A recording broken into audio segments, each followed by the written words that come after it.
Okay, let's talk about something most of us know all too well, neck pain. We're going to dive into a new scientific review that looks at this, but it's got a solution that might surprise you. And it all starts with something you do every second of every day, breathing. I know what you're thinking. Breathe my way out of neck pain? Really? It sounds a little too good to be true, right? But that's the exact question we're tackling today. We're going to dig into the science and see what it really says.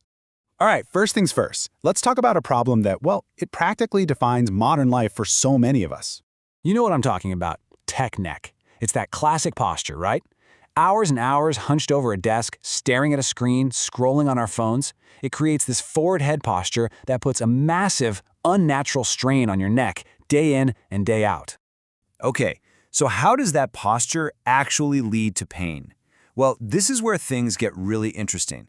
Scientists have this pretty compelling theory that connects the dots between how we sit and how we breathe.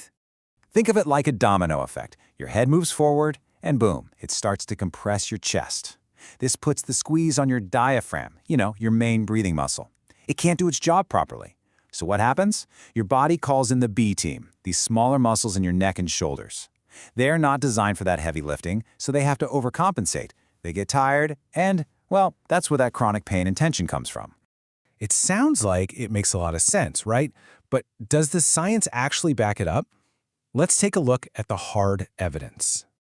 Okay, before we get into the nitty-gritty of the results, you need to know how we know this stuff. This whole explainer is based on something called a meta-analysis. Basically, it's a study of studies. Imagine researchers gathering up all the best, high-quality trials on a topic, throwing them all into one giant pot, and analyzing them together to find the most reliable answer. It's kind of the gold standard for getting a clear picture. And we're not just looking at any old study. The one we're digging into is hot off the press. It pulled together data from 5 separate randomized controlled trials, which are, the best kind of study, with 204 people in total. So we've got a pretty solid base for what we're about to uncover. So, the big question, what did they actually find? This is the real headline here.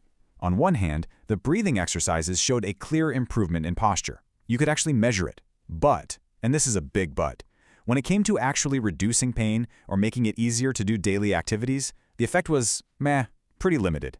In fact, in some cases, it wasn't even statistically significant. Now, hold on. There's a really important disclaimer we have to talk about. The scientists who did this review graded the overall quality of the evidence as very low. And you might ask why? Well, it's mainly because the original studies they looked at were pretty small, and they all did things a little differently. So yeah, the results are fascinating, but we have to treat this as an early signal, not the final answer. Okay, with that in mind, let's zoom in on the big win. Let's talk about where these exercises really did shine. Posture. So how do you even measure posture objectively? Well, scientists have a tool for that. It's called the craniovertebral angle, or CVA for short. It's just a precise way to measure how far forward your head is. All you need to remember is this: the bigger the angle, the better your posture. And the results here were pretty solid. The analysis found what scientists call a standardized mean difference of 0.505. Now, that's just fancy science speak for measuring how big the effect was. And a number around 0.5, that's considered a moderate, totally meaningful improvement. It's actual, objective proof that these breathing exercises can help pull your head back where it belongs. But wait, there's more. The story doesn't just end there. Because when the researchers started peeling back the layers of the data, they found something really interesting. A much more nuanced picture started to emerge about who really gets the most out of these exercises. Turns out it's not a one-size-fits-all solution. The data actually points to 2 specific groups of people who seem to respond way better than others. Let's break down who they are. First up, age. It seems like being over 30 makes a real difference. In that group, people saw significant improvements in everything, not just their posture, but also in their pain levels and how much it was affecting their daily life. So why? Well, one theory is that after years and years of bad posture, your body might just be more ready for an intervention that gets back to the absolute basics. And the second key factor isn't so much about your age, but more about your starting point. It seems like how bad things are when you begin the exercises makes a massive difference. And this is where it gets crystal clear. Just look at this chart. For people who only had mild disability to begin with, wow, they saw a huge improvement in their posture, an effect size of 0.92, which is really big. But then look at the other group, the ones with moderate to severe disability. The improvement was tiny in comparison, just 0.18. So what does that tell us?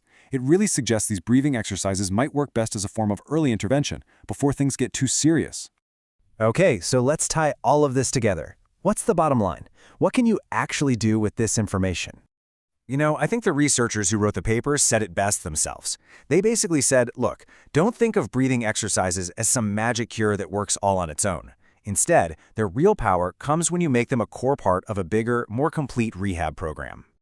All right, let's wrap this up with the key takeaways. Number 1, breathing exercises, they can genuinely help fix that forward head tech neck posture. That's a real thing. Number 2, they are not a magic bullet for pain or disability, especially if you're already dealing with a serious problem. And number 3, their real value shines when you use them as one tool in a toolbox, alongside things like stretching, strengthening, and just being more mindful of your posture. So that leaves us with one final thought. While it's clearly not the whole answer, for so many of us who are dealing with the consequences of sitting at a desk all day, could paying more attention to our breathing be that missing piece of the puzzle for our neck health? It's definitely something worth thinking about.